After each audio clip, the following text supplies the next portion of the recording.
ఆస్తి తగాదాల్లో ఒకరినొకరు చంపేసుకుంటున్న రోజులు.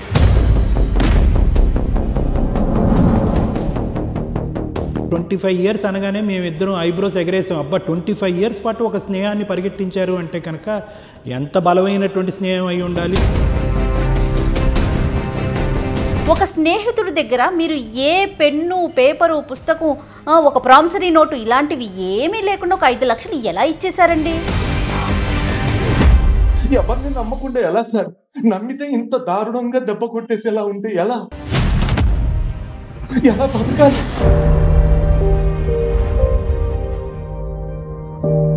మనుషుల్ని నమ్మాలా వద్దా చెప్పండి దయచేసి.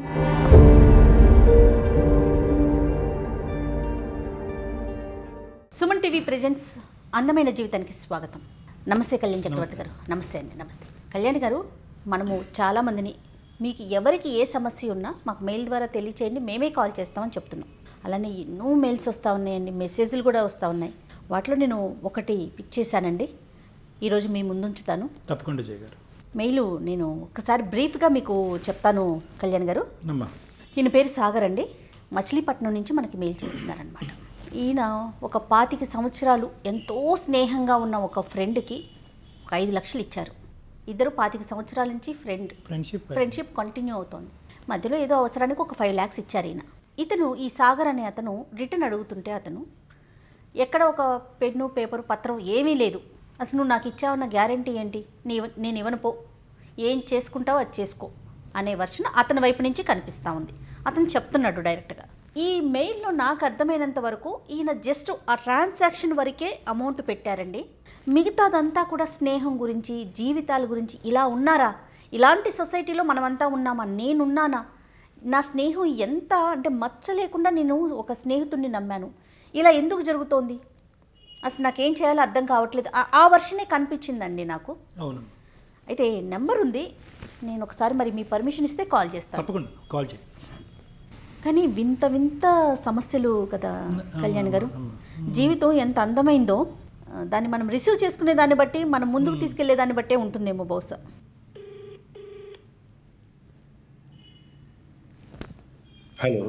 హలో సాగర్ గారండి? సాగర్ మాట్లాడుతున్నానండి. నమస్తే అండి, నేను సుమన్ టీవీ నుంచి మాట్లాడుతున్నా. నా పేరు జయ, అందమైన జీవితం నుంచి మాట్లాడుతున్నామండి. నమస్తే అండి జయ గారు. నమస్తే. నమస్తే అండి. నాతో పాటు డాక్టర్ కళ్యాణ్ చక్రవర్తి గారు, సైక్రాటిస్ట్, లైన్లో ఉన్నారండి. ఇక్కడే నాతో పాటు స్టూడియోలో ఉన్నారు. మీతో మాట్లాడొచ్చా? మాట్లాడచ్చండి. నమస్కారం డాక్టర్ గారు. నమస్తే సాగర్ గారు. నమస్తే అండి. నమస్తే. మీరు బాగా చదువుకున్నట్టున్నారు. మీ ఈమెయిల్లో చూస్తే కనుక ఆ వివరణ అవన్నీ చూస్తే. అవును సార్. మీరేం చదువుకున్నారు, మీ గురించి, మీ సమస్య ఏంటో కొద్దిగా వివరించండి. డిగ్రీ చదువుకున్నానండి. వండర్ఫుల్. నాకు చిన్నప్పటి నుంచి ఒక బెస్ట్ ఫ్రెండ్ ఉన్నాడండి సార్. అంటే ఇప్పుడైతే నాకు 38 years. ఆ ఫ్రెండ్ తో నాకు అతనికి ఉన్న రిలేషన్ ఒక 25 years అబోవ్ అండి. దాదాపు మేము చైల్డ్హుడ్ అనమాట. మైండ్స్ కొంచెం కూడా ఓపెన్ కాని రోజుల్లోంచి మేము ఇద్దరం కలిసి జర్నీ చేసాము. సూపర్. అసలు మాకు ఫ్రెండ్స్ ఎవరు లేరండి. మేమిద్దరమే ఉండేవాళ్ళం. ఊరంతా అనుకునేవాళ్ళు వీళ్ళిద్దరే ఉంటారు ఎక్కడికి వెళ్ళినా అని.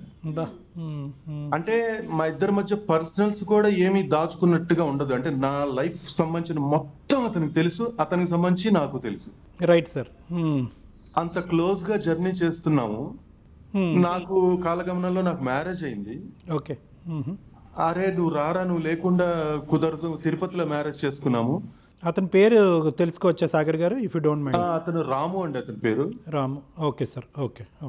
వాడు పెళ్లికి అటెండ్ అవ్వలేదు సార్. నాకు ఆశ్చర్యం వేసింది. మా ఇద్దరు ఫ్రెండ్షిప్ జర్నీలో అదొక పెద్ద విషయం నాకైతే మాత్రం. మరి ఎప్పుడు అడిగే ప్రయత్నం చేయలేదండి సాగర్? మీరు అడిగారు ఎప్పుడైనా ఆయన్ని? ఎందుకంటే ఏదో పని మీద, ఏదో అనవసరమైన రీజన్, కారణం ఏదో పని ఉందని ఇంపార్టెంట్ క్రియేట్ చేశాడు ఏదో. Right sir. ఓకే. ఆ తర్వాత ఇప్పుడు సమస్య ఏంటంటే మెయిన్ గా 3 ఏళ్ల క్రితం మాదొక ఎసెట్ అమ్మామండి. అమ్ముతున్నట్టు అతనికి తెలుసు. అతనికి ఆ ఎసెట్ అమ్మితే మాకు ఒక 40 లక్షలు ఆ రోజు వస్తున్నాయి క్యాష్. ఆ రోజే రిజిస్ట్రేషన్. ఆ రోజు నన్ను పర్సనల్ గా పక్కకు పిలిచి అడిగాడు, అరే నేనేం ఉద్యోగం చేయట్లేదు కదా, సంపాదించట్లేదు కదా, మా నాన్నగారి మీద ఆధారపడ్డాను, వాళ్ళు నన్ను కొంచెం ఇదిగా చూస్తున్నారు, చులకనగా చూస్తున్నారు, నేను బిజినెస్ పెట్టుకోవాలని డబ్బులు అడిగితే వాళ్ళు ఎంకరేజ్ చేయట్లేదు, నాకు నువ్వు ఒక 5 లక్షలు ఇస్తే నాకు ఆటోమొబైల్ ఫీల్డ్ మీద కొంచెం గ్రిప్ ఉంది, నేను రీసెర్చ్ ఎక్కువ చేశాను, అది పెట్టుకుంటాను. ఎప్పుడు అడగలేదు కదా సాగర్ గారు మిమ్మల్ని, ఎప్పుడు ఈ విధంగా డబ్బులు ఎప్పుడు అడిగిన సందర్భాలు లేవు కదా అతను ఉద్యోగం? లేదు సార్, మా మధ్య చిన్నప్పటి నుంచి అండి అవసరాలకి 10,000 వరకు, మాక్సిమం 15,000 వరకు వెళ్ళామండి. అతను తీసుకోవటం మీకు తిరిగి ఇవ్వటం కూడా జరిగింది ఇంతకు ముందు? అతను చాలా ప్రాంప్ట్ గా లెక్క పెట్టుకుని, డేట్లు లెక్క పెట్టుకుని మరి ఇచ్చేవాడండి. అలా 10 సార్లు. ఇప్పుడు చిట్టి వ్యాపారాలు గనక మొదటి 4 నమ్మకంగా ఉంటే 5ది లేపేస్తారు చూడండి, ఆ టైపు. ఇప్పుడు మీరు మనీ ఇస్తున్నట్టు ఇంట్లో ఫ్యామిలీ మెంబర్స్ కి తెలుసండి? మా ఇంట్లో తెలుసండి, వాళ్ళ ఇంట్లో చెప్పొద్దు అన్నాడు. వాళ్ళ ఇంట్లో చెప్పొద్దు అన్నాడు అండి?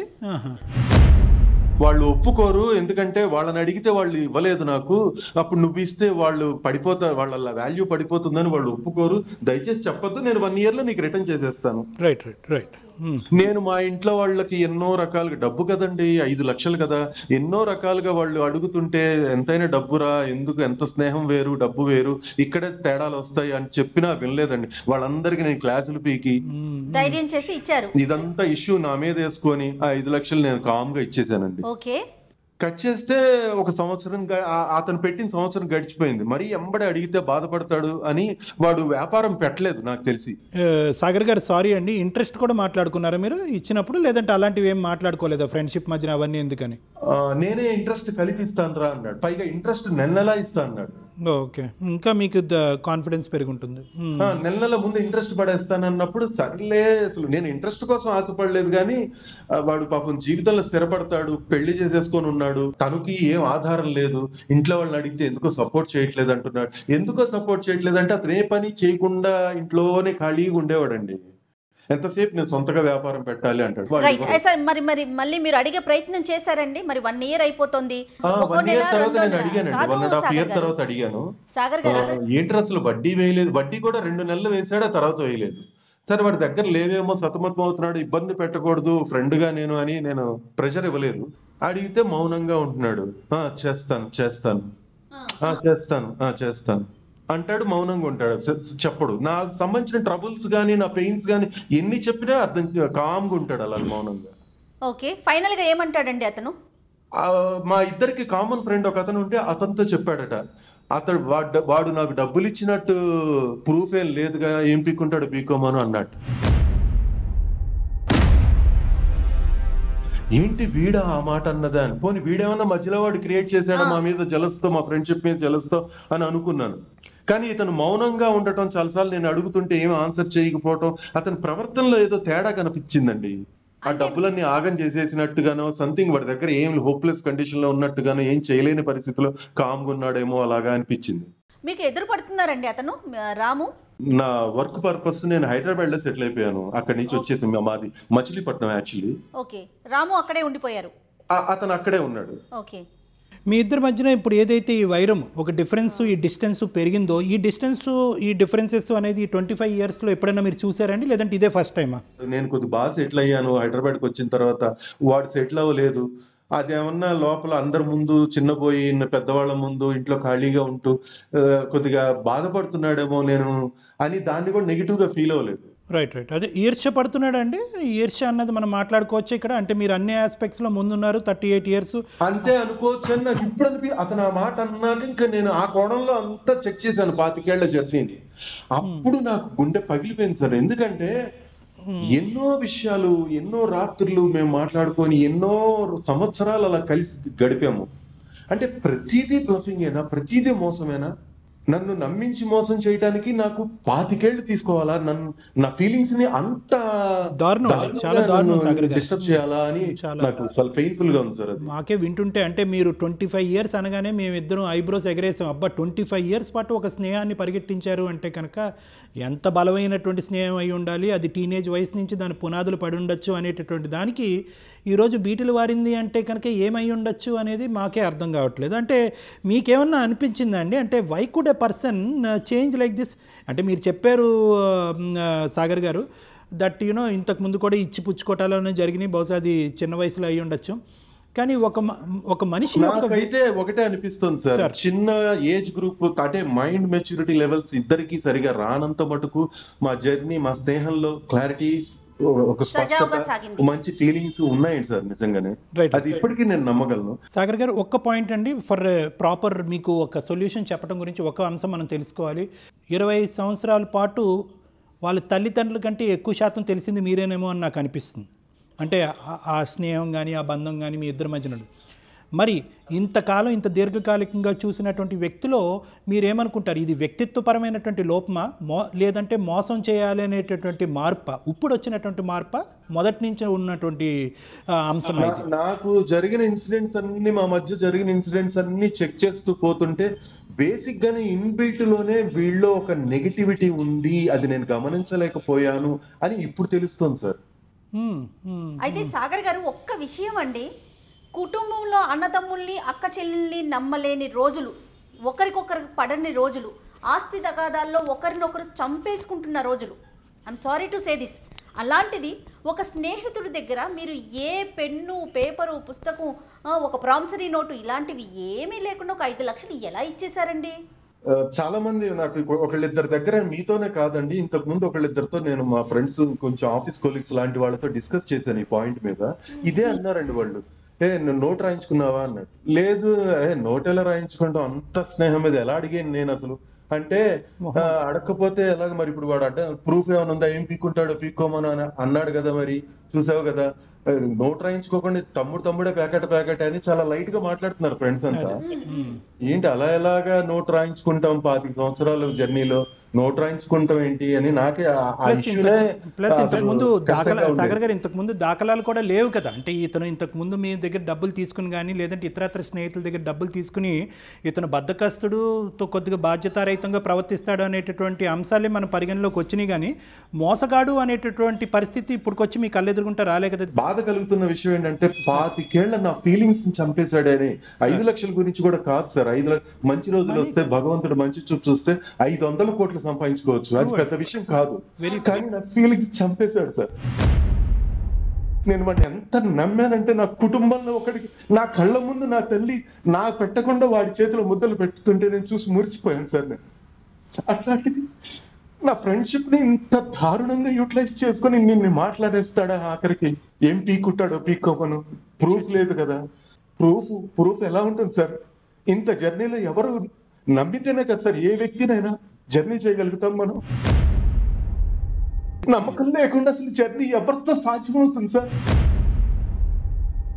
ఇంట్లో వాళ్ళని నమ్మకుండా, బయట వాళ్ళని నమ్మకుండా, చుట్టాలని, చుట్టుపక్కల వాళ్ళని, ఫ్రెండ్స్ ని, ఎవరిని, లవర్స్ ని, ఎవరిని నమ్మకుండా ఎలా సార్? సాగర్ గారు, ప్రస్తుతం మనం అలాంటి కాలంలో ఉన్నామండి, అలాంటి సమాజంలో మనమంతా ఉన్నాము. మనం అడవిలో ఉన్నామో అర్థం కావట్లేదు సార్ నాకైతే మాత్రం. ఎవరిని నమ్మకుండా ఎలా సార్? నమ్మితే ఇంత దారుణంగా దెబ్బ కొట్టేసేలా ఉంటే ఎలా బతకాలి? ఏంటి దరిద్రం అసలు ఈ జనాలు? అయ్యో సాగర్ గారు, please console your self please sir. మానసికంగా ఎంత కృంగిపోతున్నారో విన్నారా కళ్యాణ్ గారు? అసలు చాలా చోట్ల చాలా పరిస్థితులను గమనిస్తున్నానండి. అందరూ ఇలాగే ఉన్నారు. నమ్మద్దు, ఎవరిని నమ్మద్దు. ఎట్లా సార్? ఎలా సాధ్యం? నమ్మకుండా ఒక మనిషి మనుగడ ఎలా సాధ్యం? వాళ్ళ పేరెంట్స్కి ఇప్పుడైనా చెప్పారా సార్? వాళ్ళ పేరెంట్స్కి నేను చెప్పలేదు, ఎందుకంటే నేను ఊహించాను వాళ్ళు ఏమంటారు, మాకు చెప్పించావా అంటారేమో మేబీ. కాదు కళ్యాణ్ గారు, స్నేహం వరకు ఉంటే బాగుండేదేమో. ఎప్పుడైతే ఆర్థిక లావాదేవీలు జరిగినాయో, డబ్బు అనేది అది ఎక్కడున్నా ఏ రిలేషన్ అయినా దెబ్బతీస్తుంది కదండి, డిస్టర్బ్ చేయదా? స్నేహితుల మధ్యన డబ్బులు అనేటటువంటిది చాలా నార్మల్ ఆనవాయితీ, అది కామన్. ప్లస్ వీళ్ళిద్దరి మధ్యన ఇంతకు ముందు తెలియనటువంటి వయసులో ఇంకోటి సార్, డబ్బు ఆ రోజు రిజిస్ట్రేషన్ డబ్బు వస్తుంది అని వాడు తెలుసుకొని ప్లే చేశాడని ఇప్పుడు అనిపిస్తుంది ఆలోచిస్తే. అన్ని సార్, అన్ని ఐ థింక్ అన్ని ఒకదానికొకటి యాడ్ అయినాయి. మీ పెళ్లి జరగటము, మీరు ఉద్యోగరీత్యా సెటిల్ అవటము, ఆర్థికంగా స్థిరపడటము, తర్వాత ఇల్లు అమ్మటము, అక్కడి నుంచి డబ్బులు రావటము, ఇక్కడ 2 ట్రాన్స్ఫర్మేషన్స్ మనకు క్లియర్ కట్గా కనిపిస్తుంది. అతనిలో 38-37 సంవత్సరాలు వచ్చినా కూడా బహుశా మీ వయసుతో పాటు సరిసమానంగా ఉన్నా కూడా అక్కడ ఎదుగు బదుగు లేదు. సమాజం నుంచి ఇన్సల్ట్, పెళ్లి గిల్లి ఉందో మరి లేదో తెలియదు. అది వాళ్ళ ఇంట్లో వాళ్ళదేనండి ఆ తప్పు.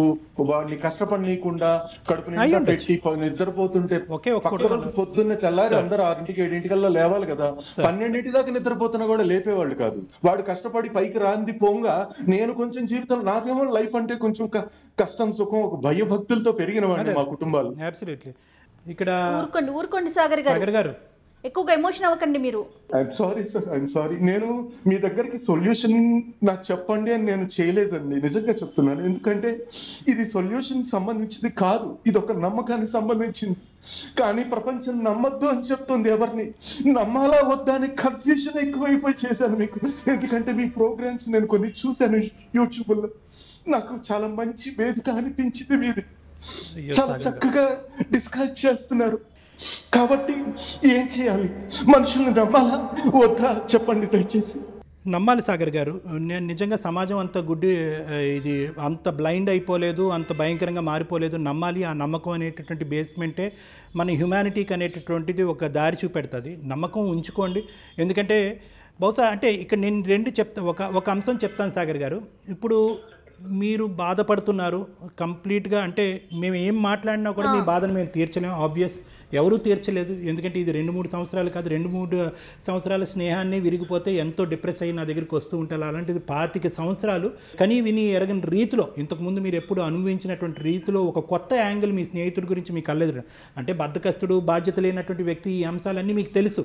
కానీ మోసం కూడా చేస్తాడు, వెన్నుపోటు పొడుస్తాడు అనేటటువంటి అంశం మీకు మొదటిసారి కనిపించేటప్పటికి 25 ఇయర్స్ అనే వాళ్ళు జనరల్ గా చిన్న చిన్న తప్పులు చేస్తారు సార్. అందరూ వాడు చేస్తాడు, నేను చేస్తాను, నేనే మంచోడిని నేను చెప్పుకోను. కానీ అవి ఫ్రెండ్సే మరి అర్థం చేసుకుని ఇగ్నోర్ లో వదిలేయాలి. అలాగా వదిలేసి వాడిని సపోర్ట్ చేయగలిగేదే నిజమైన స్నేహం. కానీ నేనేమనుకుంటున్నానంటే ఇది మార్పు. ఈరోజు మీతో మేము సానుభూతి చూపెట్టేటటువంటి అంశం ఒకటైతే, అయ్యో పాపం సాగర్ గారు ఏంటి పరిస్థితి అనేది ఒకటైతే, రెండోది ఏంటంటే 25 సంవత్సరాల పాటు మీరు ప్రయాణం చేసినటువంటి మీ స్నేహితుడి మానసిక పరిస్థితి మార్చవలసినటువంటి బాధ్యత ఈరోజు మీ భుజస్కంధాల మీద కూడా ఉంది అని చెప్పడం నా ఉద్దేశం. ఏమో సార్, నిజంగా ఈ వీడియో అతని దాకా చేరుతుందని నేను నమ్ముతున్నాను. ఎందుకంటే సోషల్ మీడియా చాలా విస్తృతంగా డెవలప్ అయింది కాబట్టి ఈ వీడియో చూసైనా వాడి బుద్ధి, వాడి మనసు మారాలని మనస్ఫూర్తిగా కోరుకుంటున్నాను. కరెక్ట్, అబ్సల్యూట్లీ సాగర్ గారు మీరు చాలా మంచి మాట చెప్పారు. ఈరోజు సాగర్ పోతే పోయింది, అంత మోసగాడితో నువ్వేంటి 10 లక్షలతో పోయేది 5 లక్షలతోనే పోయింది, నీ దారి నువ్వు చూసుకో, ఆ మూర్ఖుడికి ఎప్పటికో రోజు మనం కనువిప్పు కలుగుతుంది అని వదిలేస్తే అతను ఎంతమందిని సాగర్లను ఎత్తుక్కుంటాడేమో అనేటటువంటి భయం నాలో ఉంది ఈరోజు. దానికి తోడు ఈయనకి సమాజం మీద ఒక నమ్మకం పోతుంది కదా, ట్రస్ట్ పోతుంది కదా. సో ఇందాక నేను అన్న మాట ఏంటంటే సాగర్ గారు, ఇది వ్యక్తిత్వమా మార్పు అయితే కనుక you and we are all at an advantage position. మనందరం ఒక అడ్వాంటేజ్ పొజిషన్లో ఉందో మార్పుని మనిషిని మార్చచ్చు. యూటర్న్ తిరిగినటువంటి ఈ మనిషిలో ఇప్పటి వరకు సెటిల్ అవ్వలేకపోయాడు కాబట్టి అతనిలో కలిగినటువంటి ఒక స్వభావం, ఒక ఈర్ష్య, ఒక భావము, తప్పు అనేటటువంటి విధంగా, ఎందుకంటే పని చేయకపోయినా పర్లేదు కానీ పక్కనోడిని మోసం చేసి సంపాదించి బతకాలి అనేటటువంటి ఆలోచన అతనిలోకి వస్తే కనుక అది ఒక చీడపురుగు. అతన్ని, సమాజాన్ని, అతని కుటుంబాన్ని మొత్తాన్ని అంతటినీ కూడా నాశనం చేస్తుంది. కాబట్టి బహుశా ఈ ఎపిసోడ్ చూసి అతనిలో ఒక పరివర్తన రావటం, మీ ఇద్దరి మధ్యన ఎవరైనా ఇంకో మంచి స్నేహితుడు ఉంటే కనుక అతని ద్వారా అతనికి ఒక సమాధానం చెప్పించటం, ఏ విధంగా మీరు బాధపడుతున్నారు అనేటటువంటి అంశం అక్కర్లేదు. ఎస్, అది ఆల్రెడీ అతనికి తెలుసు. డాక్టర్ గారు, నేను నా మనసు అద్దం లాంటిదండి. నేను విరిగిపోయిందంటే ఇంకా అసలు నేను మళ్ళీ వాడి స్నేహం నేను ఇంకా వాడే కాదు, ఇక ప్రపంచంలో నేను ఎవరిని నమ్మకూడదు అని సాచురేషన్ స్టేజ్కి వెళ్ళిపోయాను సార్. నేను వెళ్తోంది నా మనసు. ఇంకా నేను ఇంకా అలాంటి వాళ్ళ స్నేహాలు నా వల్ల కాదు. నేను ఇంకెవరితోనూ నేను సోల్ఫుల్ గా అయితే జర్నీ చేయలేను. కరెక్ట్ సాగర్ గారు. ద థింగ్ ఇస్ సాగర్ గారు, ఈరోజు ఒక మోస్ట్ ఇంపార్టెంట్ థింగ్ జయ గారు, ఈరోజు ఈ బేస్మెంట్ మీద మీరు ముందుకు ప్రయాణం చేయలేరు. ఆగమ్య గోచరం అవుతుంది. మానసికంగా మీరు చితికిపోతారు. మీ గమ్యం వైపు మీరు నడవటం కష్టం. అంటే ఏంటంటే నమ్మకం అనేటటువంటిది లేని చోట జీవితం అనేటటువంటి ప్రయాణం చాలా కష్టం అండి. సమాజాన్ని నమ్మాలి, కుటుంబాన్ని నమ్మాలి, ప్రేమించేటటువంటి వాళ్ళని నమ్మాలి, స్నేహితుల్ని నమ్మాలి. కానీ జాగ్రత్తగా ఎక్కడికక్కడ ఆ సిచ్యువేషన్ని జడ్జి చేస్తూ ముందుకెళ్ళటం అన్నది ఇంపార్టెంట్. ప్రేమ, నమ్మకం వేరు. డబ్బుల విషయానికి వచ్చేటప్పటికి, ఆస్తిపాస్తుల విషయానికి వచ్చేటప్పటికి కొద్దిగా ఆచి తూచి అవతలి వ్యక్తిని అసెస్ చేసిన తర్వాత ముందుకెళ్ళటం అనేటటువంటిది ఇంపార్టెంట్. ఈరోజు మీకు ఒక సామాజిక బాధ్యత కూడా ఉంది. మీ స్నేహం వద్దు అని మీరు అనుకున్నా కూడా మీ స్నేహితుడిని మార్చిన తర్వాత ఆ స్నేహాన్ని విరగొట్టుకోండి, అది వేరే విషయం. మీరేం పోగొట్టుకోలేదు. ఒక్కటైతే be confident, there is trust in the world. సమాజం ఏమీ అంత భయంకరంగా మారిపోలేదు. నమ్మినటువంటి, ప్రేమించుకునేటటువంటి మనుషులు ఉన్నాము. అందరూ కలిసికట్టుగానే మనం అందరం ప్రయాణం చేస్తాము. ఎటొచ్చి ఏంటంటే కొద్దిగా కనువిప్పు అనేటటువంటిది ఈ అంశం ద్వారా మీకు కలిగిందేమో అనేటటువంటిది ఒకటి. బహుశా ఇట్స్ ఎ లర్నింగ్ ట్రాక్. 5-10 లక్షలు అనేటటువంటి నాట్ ఎ మెజర్మెంట్. సో బహుశా అదే అంటే మీ సమస్యకి నా సొల్యూషన్ అదే సాగర్ గారు. బహుశా నేను సరైనటువంటి మార్గంలోనే మీకు చెప్పినట్టు నాకు అనుకుంటున్నాను. అయితే సాగర్ గారు, నమ్మకాన్ని కోల్పోకండి, ధైర్యంగా ఉండండి. ఆ నమ్మకంతోనే మీరు ఇప్పుడు మాకు కాల్ చేశారు, ఆ విషయాన్ని గుర్తుంచుకోండి. సో నమ్మకం లేదు అనే విషయాన్ని మాత్రం తీసేసేయండి. ఎక్కడో ఏదో ఒక ఏదో అంటారు చూడండి, ఎక్కడో ఒక్క సమస్య ఉందని ప్రపంచమంతా సమస్యలతో కూడిపోలేదండి. అలా ఉంటే కనుక మనం ముందుకు వెళ్ళలేకపోతాం, మనకి రేపటి రోజు అనేదే ఉండదు. దయచేసి ధైర్యంగా ఉండండి, నమ్మకంగా ఉండండి. కానీ ఈ కాల్ని విన్నవారు కానీ మన వీడియోని చూసిన వారికి కానీ ఒక కనువిప్పు ఓహో ఇలా చేస్తే ఇలా జరుగుతోందా, సమాజంలో ఇలా ఉందా అనే ఒక కనువిప్పు కలిగితే అంతే సంతోషం. ఏమైనా చెప్పేది ఉందా సాగర్ గారు? థ్యాంక్ యూ అండి, థ్యాంక్ యూ సో మచ్ అండి. చాలా చక్కగా మీరు నా ఇదంతా అర్థం చేసుకోవడానికి ప్రయత్నించారు, నాకు ధైర్యాన్ని ఇచ్చారు. ఇంకేమన్నా హెల్ప్ కావాలన్నా కూడా మా ఈమెయిల్ చేయండి. We are always ready to help you Sagar garu. Okay sir, okay sir. నేను ప్రతి ఒక్కరికి చెప్తున్నానండి, జీవితం చాలా అందమైంది.